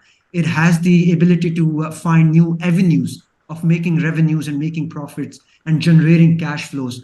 Now, remember one thing. I mentioned this even in my video. The way the operational aspect, the way Meta actually produces its revenues, its profits, its The cash. picture Yeah. with the thing like that. Yeah, if Yeah. I have to give you a broader view, so Mhm. Meta doesn't pay anything for this user data, right? It's Yep. the user that goes on Meta's platforms, and they kind of, the more they're engaged, the more time they spend on these platforms, the more data they produce for Meta, which is what Meta actually uses. It actually captures, it stores and mines, and then it refines it, and then that's how it actually builds its predictive capabilities. So I gave you the example of MEG technology, which is how it actually built its AI immersive capabilities or generative capabilities, right? So this Mhm. is not going to go anywhere. This is, all this research and development that Meta has actually spent on over the years has value. The Yep. infrastructure that it has built has value. And obviously, this is going to pay off over a period of time. So it's not going to go anywhere. This is going to start producing results in the next 5 to 7 years for investors. So we don't see any contraction. We might see some minor hiccups on the way, but that's with every company. Every company goes through a period of its own downs, right? So I don't think Meta is going to lose its sight on where it's want to go. with all this, all these investments and all these infrastructure, all this, the whole systems, the whole hardware, the software that it has actually, created and built. And then, you don't have too many players actually who understand, this technology. I would say, although they've been investing, as I said, in creating small components, but they will Mhm. complement. These small components would go in the whole metaverse, but they will never be able to achieve what Meta has actually achieved or create. Yeah. Spending so much, and then this whole infrastructure is what actually benefits Meta, and which is what differentiates Meta from a lot of other players within this space. Yeah. Okay. Yeah. Yeah. Last question. You mentioned in your video that Meta's competitive edge is its ability to mine user data and using AI to be able to predict consumer behavior or dictate consumer behavior. This information is helpful with targeted ads, which in turn generates even more ad revenue. Seems like they're currently investing a lot into servers, data centers. Um, if I look at the capex, so let's see here. So they anticipate by the end of 2023, they would have spent 27 to 29 billion in capex, and by 2024, 30 to 35 billion. Do you see that this amount of capex will continue for the long term, or do you expect it to just taper off a little bit, or what is your expectations on capex? So I don't think it's going to continue. So Mark Zuckerberg has given his guidance, right, to investors. So Meta would be investing where the investors want it to invest, which is why it has actually cut down on its workforce, which is why it has cut down on its investment in its infrastructure, in its data centers. So a lot of data Yeah. centers have been built already, which Uh-huh. obviously has a lot of value. What I said earlier, but it doesn't need to invest to the extent it used to invest. So, which is why it has actually cut down investing in most of its data centers. It has already built the infrastructure. So the capex, although it's going to be much higher compared with Apple, Google, or any other company, but even in 2024, going forward, but it's going to be invested in a lot of other things, like not in data centers per se, but it's going to be investing in a lot of other apps such as WhatsApp, in developing it more to make it more user friendly, to enhance the user experience. It's going to try and leverage on Instagram, take its user base, let's say from more than 1 billion to 2 to 3 billion. So there's huge potential, and there's a lot of room for improvement there. So I can understand that 60% its revenues coming from Facebook, which has high penetration, but then I think WhatsApp has a lot of room. So I think it's going to develop WhatsApp, it's going to develop Instagram, Uh-huh. it's going to acquire more apps, and it's going to invest in acquiring those apps, and will develop them more, so that so that it's all added in its suite of products, or the platform that it has, to turn itself in a behemoth, the way I see it. This whole infrastructure, it has just launched its thread, so which obviously has a lot of value, although it has a lot of users, but it will Uh-huh. enhance its capabilities. So that's where it's going to be investing. It's going to be investing in where the investors want it to invest. Its interest, its investments are going to be aligned with shareholders. Now, one more thing which is very important, it's Uh-huh. it has already bought back some shares in the Yeah. last quarter, so it has to buy back another 37 billion dollars worth of shares. So look, Mm. that will add value to shareholders, right? So, Yeah. so there's a lot of value. So that's where it's going to be investing. In fact, for its operation, Meta doesn't need much capital. It doesn't require a lot of capex for its operations. So its operating expenses are pretty low, especially after cutting down its workforce, right? But Uh-huh. so this is where it's going to be investing more to create more shareholder value. Okay. So just sorry, just to clarify. So you talked about a couple of things. One part was the the increase in users for WhatsApp and Instagram, which is marketing expense, Yeah. and also acquiring businesses, which is a form of capex, but not the one that I was referring to. What I was referring to is capex in terms of like those data centers, those servers. So your perspective is that will once they build up the foundation for that, which it seems like they're kind of near the end of that roadmap, kind of, that capex would drop. Is that what your answer is? Yes, I think they already made an announcement that they're going to be investing less in building those data centers because they Okay. already built quite a lot of very sophisticated data centers. So it doesn't Mm-hmm. require to invest more within that space. Yep. But what it will do is maybe acquire more and more platforms as we go forward, and then obviously it's going to buy back more and more shares to create more value for shareholders. Mm-hmm. Okay.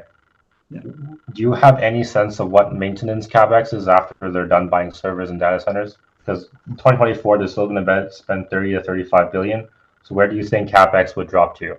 Or where do you think maintenance capex would basically drop down to? Well, it has already given an indication, right, that it's going to be up to $35 billion, right? But I think it's Mm-hmm. going to drop down to somewhere between 25 to 30 billion, the way I see it, if not 30. Okay. 35. So another 10 to 20 billion or 10 to 15 billion less Okay. Okay. than what it's currently spending its money on. So Mm. that should create a lot of value. But A lot look, of free cash flow. Yeah. absolutely. So Yeah. there's one more thing that I'd like to add here. It will cut down by 10 to 15 billion dollars of Nice. cap. Nice. Yeah. So an extra 10 to 15 billion dollars in boost in free cash flow. That's pretty good. Yes, that's pretty good. Now, okay, so there was another thing that I would like to add here is that so Mark has been a great capital allocator. Mm-hmm. Despite of making all these capital expenditures, right? When Mm-hmm. we look at Meta's ROE for the last 10 years, it's been 19%, which is good.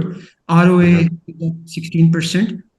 Return on invested capital is 30%, which is not bad at all. So this is Mm-hmm. all what I'm trying to tell you. It doesn't require a lot of debt, conservatively, leveraged. When we look at its structure, right? Its debt to equity position today, I think its debt is around 25% of its equity. So it doesn't require a lot of capital, as I said, right? So Yep. it's been able to actually allocate capital quite efficiently when we look at its valuation metrics, right? Which is Yep. what should entice a lot of investors, which is what makes it more attractive, that it should be able to maintain these levels going forward. So Mm-hmm. despite making all these investments, whether in people or in data centers or even in this whole metaverse, right? Let's say if it has to, at some point, it decides to increase its investments, it shouldn't be wrong. It shouldn't be a problem for more investors. As I said, it will have far more value going forward in the future than what the investors see today. Yep. Yep. Definitely. As a typical software company, they're definitely generating a lot more profits relative to their equity base. And I guess the main concern for most value investors trying to be growth investors is, are they able to maintain that multiple going forward, and are they able to grow at the rate of free cash flow that we think that they're capable of growing at, and any potential risks down the horizon that can hinder that. I think that's what people, well, that's with any growth investment that is at 20 times multiple, is we want to ensure that the growth trajectory is maintained and not hindered. So Absolutely. I yeah. mean, one more thing that I want to add here, which is I think very important for value investors. Mm-hmm. We as Mm-hmm. value investors are more fixated on today, the valuations. Mm-hmm. Yeah. Now, we miss by doing that is we don't see the future growth potential for a business. We don't see the vision. Mm-hmm. So Mm-hmm. when we try to value the company, even today, I've given you those valuations, right? It has far Mm-hmm. more value than it's what it's trading at today, right? But Mm-hmm. let's forget that. Let's keep that aside. So imagine, as I mentioned, right, Meta is a fairly new company. It has a long runway ahead, and Mm-hmm. it's been compounding so Mm-hmm. far when we look at Yeah. its growth for the last 10 years. So, I mean, why should we be fixated to its valuations today?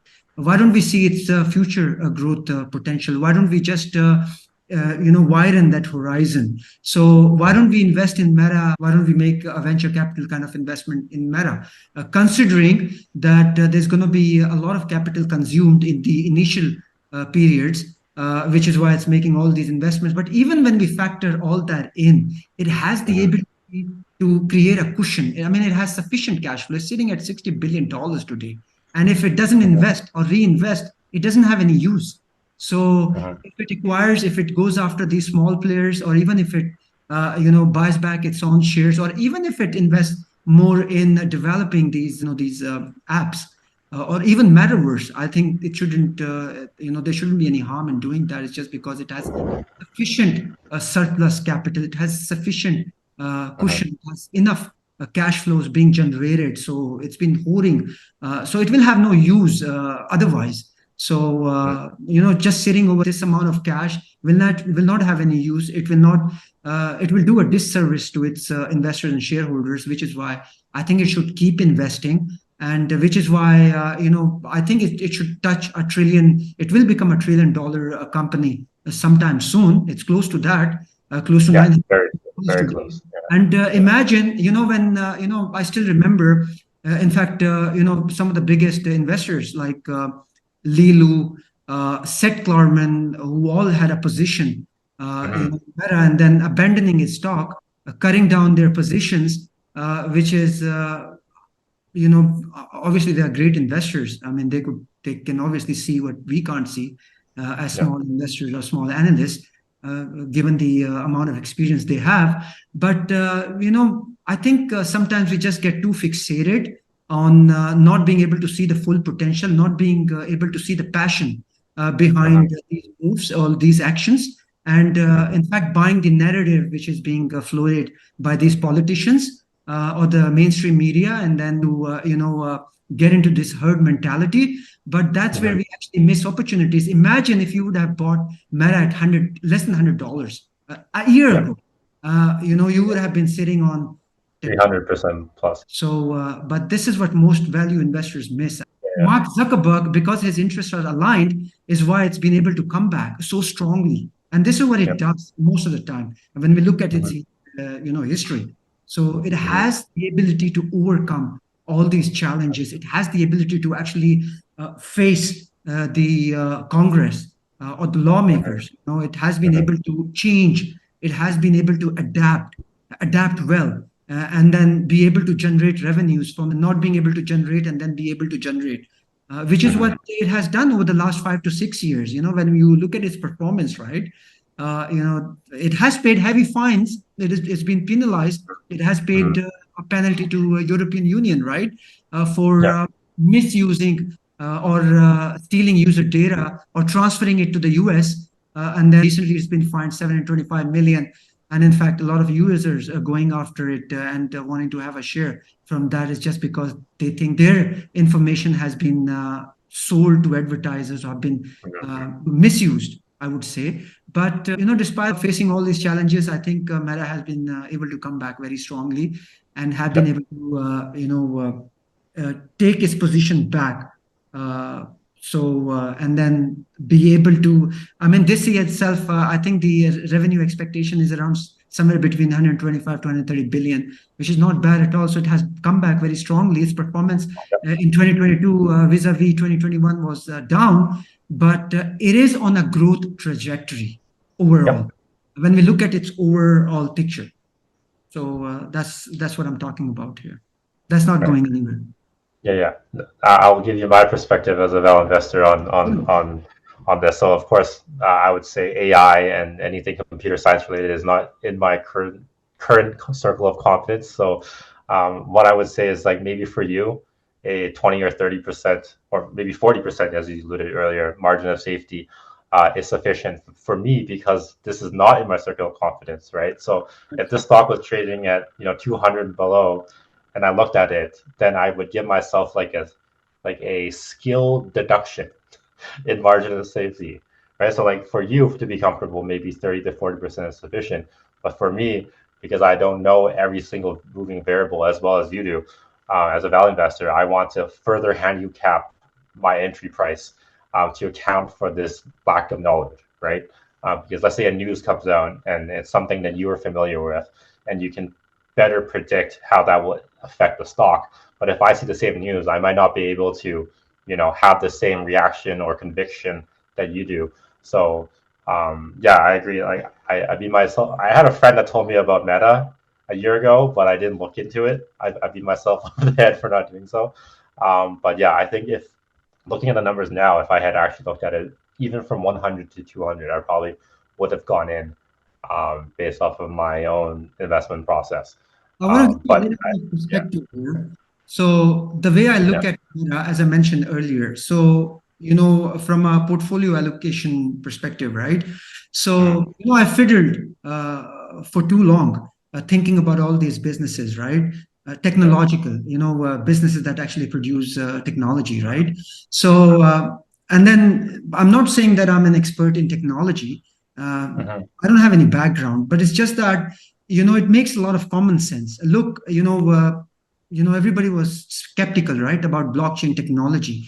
Today, mhm, every government is actually using blockchain technology. It's just because of the system itself. Obviously, it mhm, has a use, right? It's beneficial mhm, from a technological perspective. So I'm no expert. I don't claim to be an expert. I have also learned, about the technology. But if I have to take an exposure, if I have to look at future, right? This is where the future is. Think about internet. When internet was launched, everybody was skeptical, right? And look, about the dot-com bubble, right? The great yeah, crisis. It could obviously go in either direction, right?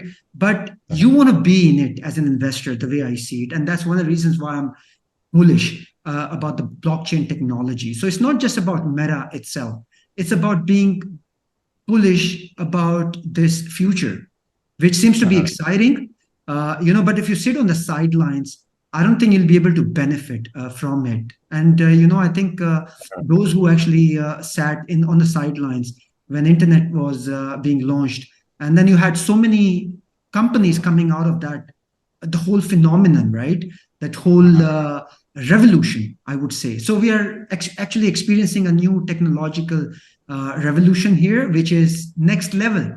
We're talking about Web3 here, which is super fast. 5G is going to be a household thing in the next 5 years, right? We're going to experience all this. Self-driving cars, right?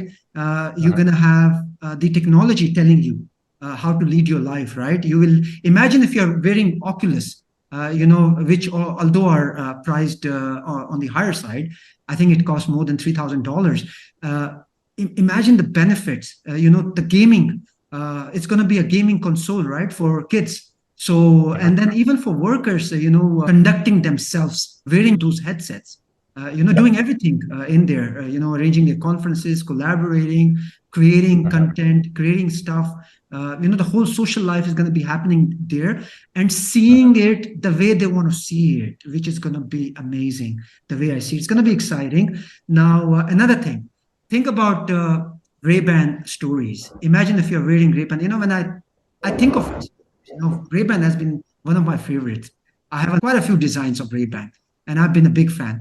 And yeah. so I wear Ray-Bans. I have my pair of sunglasses right now are Ray-Bans. there you go. Yeah, So you yeah, have these Ray-Ban stories. Imagine you're wearing them, and then Ray-Bans is actually showing you the direction if you're driving.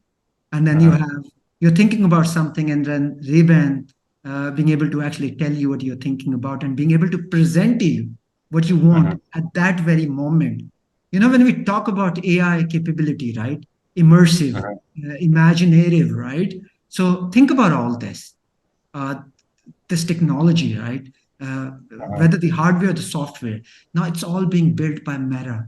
Meta is heavily invested into building this technology, right? It's just next level.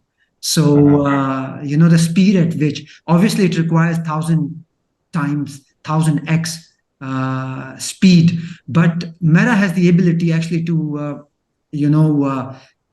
be able to adapt and be able to acquire, to be able to actually, improve has the on that infrastructure to technology. capitalize on the opportunity.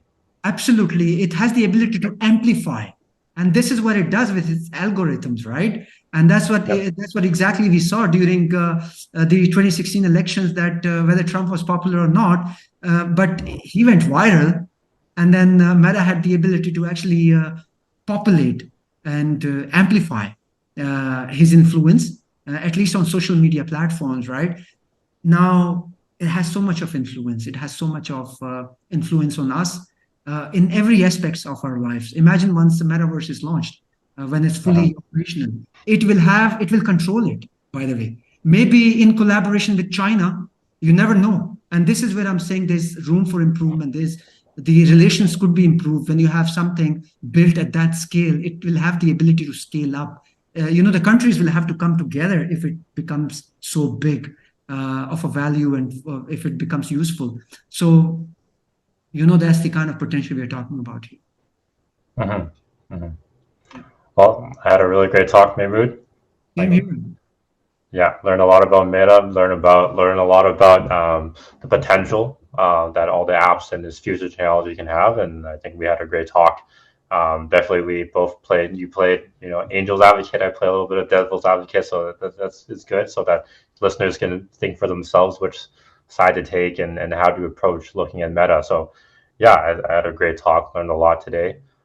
Thanks for having me. Same here. I had a lot of fun too, and thanks for doing this.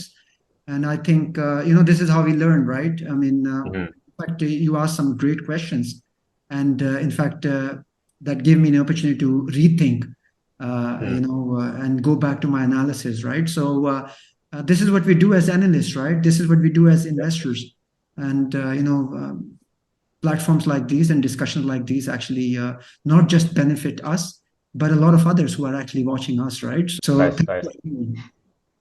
I appreciate Okay. it. Yeah. Thanks for Hopefully, having me. see you soon again. Yeah. I guess we should do like a YouTube thing. So where can viewers, potential followers find you? Well, so I have this company which is Moods Investment Research. So I'm kind of involved in research, right?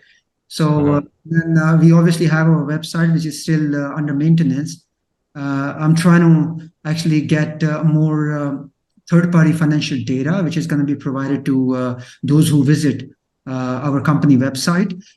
There's going to be historical financial data. There's going to be a lot of interesting stuff like in-depth analysis, full equity research reports for visitors, and there's going to be educational stuff. So I'm also working on a course which is going to be made available to users, so they can visit this website, which is mostinvestments.ca, or they can, in fact, find me on my YouTube channel, which is Most Investment Research Inc. If they just go and try to find me there, look up on YouTube, they should be able to find me there. That's where I actually share my analysis. I think it's a responsibility that if you find anything new about a company, right, while carrying out an analysis, right, I think it becomes important that we share it with a lot of other analysts and investors to bring in this new perspective or new insights to this whole analysis about a particular company, right? Because we have so much going on within the investment world, right? So that's what I aim to do, and I think that's what we aim to do through this video or today. Well, some investors might not share that same viewpoint. If they find something that makes them money, they might just hold on to it. So that is a nice perspective to have. Yeah. And I'm gonna just quickly plug myself. Yeah, I'm Alan from Continuous Compounding. I currently have a Substack where I also do deep dives, special situations, equity write-ups. I also have a YouTube channel, which will be linked below. I haven't uploaded that many videos, but I hope to upload more, have more conversations with Mehmood, and yeah, that's where you can find me. I have And read some of your stuff, especially what in fact intrigued my interest is that your focus on special situations, right? So mhm, I think there's a lot of stuff, and I think you're doing a great service to the investing community by writing about your analysis and sharing your insights, right? I mean, there's a lot to be learned there for, as I said, for a lot of other analysts and investors, and they can find a lot of opportunities if they're looking for opportunities. There are some great ideas being shared on Substack. I would say, I yep, mean, I've been a writer myself, not just for Hmm. Guru Focus or Seeking Alpha. I've been writing on, I've written on Substack. So I think it's a great platform for a lot of value investors, analysts, where they can find some great many ideas. For sure, for sure. Yeah, definitely. I try to provide way more value Absolutely. than I. Yeah, yes, great talking to you, Mehmood. Glad we had this conversation. Looking forward to future conversations as well. Same here. Take care of yourself. See you. Okay, bye bye. Bye.